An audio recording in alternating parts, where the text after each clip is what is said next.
오늘은 식당을 상호 지을 때 주의하면 좋을 점에 대해서 말씀드릴게요. 생각보다 식당 상호 지을 때 어려움을 겪는 분이 정말 많습니다. 물론 저도 식당 상호 지을 때 쉽지는 않았고요. 한 가지 또 확실히 알아두셔야 되는 거는 상호가 좋다고 해서 그 식당이 성공이 반드시 한다는 법이 있다는 건 아닙니다.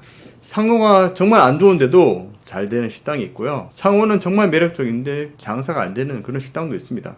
상호가 절대적인 건 아닙니다. 물론 그럼에도 불구하고 상호가 매력이 있다면은 초반에 사람들의 시선이라든지 또 입소문을 전달함에 있어서 좋은 상호라면은 그만큼 기억하기도 쉽고 전달하기도 좋기 때문에 이점이 있습니다. 그렇기 때문에 상호 한번 오늘 어떻게 주어야 되는지 말씀드릴게요. 먼저 본인이 생각하는 상호가 있다면은 그냥 바로 이렇게 사업자에 등록을 할 게 아니고요. 먼저 키프리스라고 해서 특허청에서 만든 사이트에서 한번 검색을 해가지고 상표 등록이 누가 먼저 했는지 안 했는지 먼저 확인을 해야 됩니다. 그 확인을 안 하고 그렇게 썼다면은 오히려 상표를 썼다고 해서 소송을 당할 수도 있습니다. 그렇기 때문에 미연에 방지를 하기 위해서라도 키프리스라고 특허청에서 만든 사이트에 가셔가지고 상표를 카테고리 선택하셔가지고 자기가 생각하는 그 상호를 넣어보시고 등록이 되어 있는지 안 되어 있는지 꼭 확인을 하시길 바랍니다. 그거 확인을 안 하면은 간판을 달고 나서 또 그 간판을 내려야 됩니다. 그럼 돈이 이중으로 들어가는 거죠. 간판을 다는데도 돈 들어가고 또 철거하는데 돈 들어가고 또 간판 또 달았다니까 또 돈이 들어갑니다. 그뿐만이 아니라 시간과 어떤 그런 정신적인 스트레스까지 겪어야 되기 때문에 반드시 키프리에서 검색을 한 다음에 확인을 꼭 해야 됩니다. 그리고 또 두 번째가 키프리에서 검색을 했는데 만약에 누군가 먼저 등록을 했다면은 바로 포기를 하지를 마십시오. 변리사랑 한번 상의를 해보는 것도 좋습니다. 왜냐면은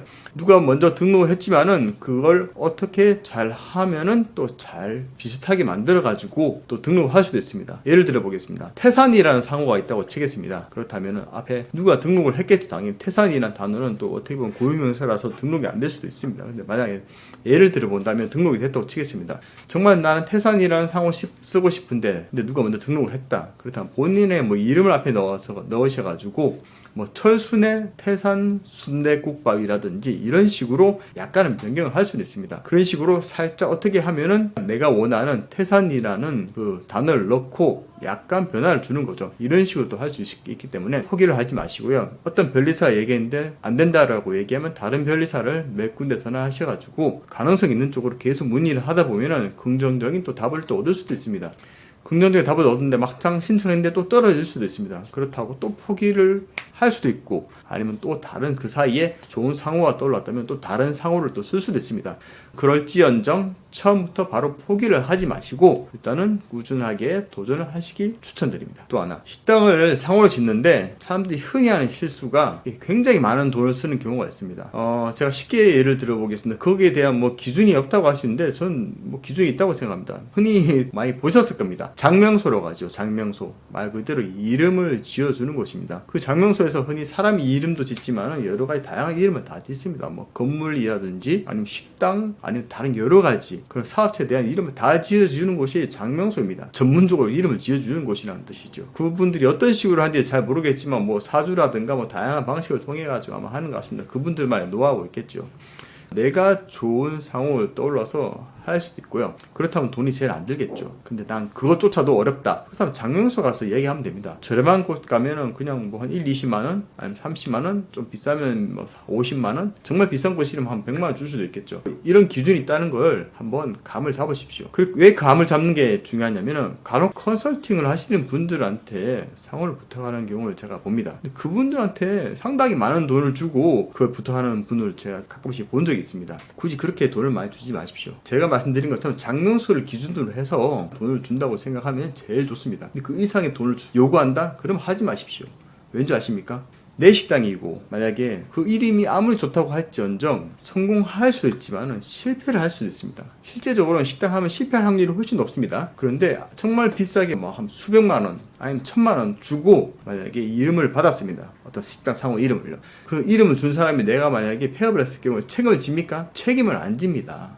식당 이름이 다가 아니란 뜻입니다. 한마디로 책임을 안 질 사람한테 정말 그런 많은 돈을 주고 저는 상호를 짓지 말란 뜻입니다. 그렇기 때문에 장명소 같은 어떤 기준이 있는 곳을 기준 삼아 가지고 상호를 지을 때 아무리 유명한 사람이라고 할지라도 그 정도 돈만 줘도 저는 된다고 생각합니다. 그 이상의 돈을 요구한다는 건 그 컨설팅 하시는 분들의 어떤 욕심 크기가 그만큼 큰 겁니다. 근데 굳이 거기에 딸려가지 마십시오. 책임을 안 질 거기 때문에 딸려갈 필요가 없습니다. 제가 식당 이름을 지을 때 이제 뭐 키프리스라는 특허 쪽에서 만든 사이트에서 먼저 검색을 통해 가지고 내가 생각하는 상호가 이제 확인하라고 말씀드렸습니다. 그리고 또 변리사를 통해 가지고 또 다른 내가 원하는 상호가 안 된다고 했을 경우에도 한번 도전할 수 있는 방법에 대해서 뭐 앞뒤로 단어를 다르게 붙인다든지 하는 그런 방법에 대해서 말씀드렸고요. 컨설팅 하시는 분들에게 맡길 때도 터무니없이 많은 돈은 주지 말라고 제가 말씀드렸습니다. 책임을 질 게 아니니까요. 자, 그렇다면 실제적으로 상호 지을 때 어떻게 하면 좋을지에 대한 방법을 한 가지 말씀드릴게요. 바로 카피라이팅 책을 사서 읽어보시는 겁니다.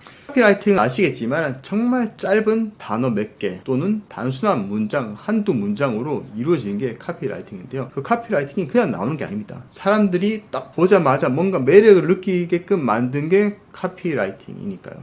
그 카피라이팅을 할 수 있는 방법을 이렇게 잘 만든 책이 있습니다. 그 책을 한번 읽어보시고 한두 권, 두세 권 읽어보십시오. 좀 효과가 있습니다. 저 같은 경우도 전 카피라이팅 책을 몇 권 가지고 있습니다. 그런 책들이 어느 순간 되면 반드시 필요할 때가 있습니다. 가지고 계시다가 상호를 지을 때라든지 다양하게 있습니다. 뭐 메뉴 개발할 때 메뉴 이름을 만든다든지 아니면 우리 식당에 대한 어떤 홍보 문구를 만들 때도 필요합니다. 슬로건, 철학 같은 거 만들 때도 카피라이팅 책을 한번 보고 생각하는 거랑 그냥 막연하게 생각하는 거랑 차이가 있습니다. 자, 마지막으로 제가 지금 말씀드렸습니다. 카피라이팅 책을 활용해서 우리 식당만의 상호를 만드는 거 도전하는 거 추천드립니다. 제가 이렇게 오늘 식당 상호를 만들 때 주의할 점과 우리 식당만의 상호를 만드는 방법에 대해서 한번 말씀드렸거든요. 한번 제가 말씀드린 걸 꼭 참고하셔가지고 큰돈 들이지 않고 나만의 식당, 우리 식당만의 그런 상호를 잘 만드는 법에 대해서 꼭 습득하셔가지고 식당 성공의 길로 접어드시길 바랍니다. 그리고 오늘 영상이 마음에 드셨다면 구독과 좋아요, 알림 설정까지 꼭 눌러주시길 바랍니다. 그렇게 하시면 제가 이렇게 영상 만드는데 정말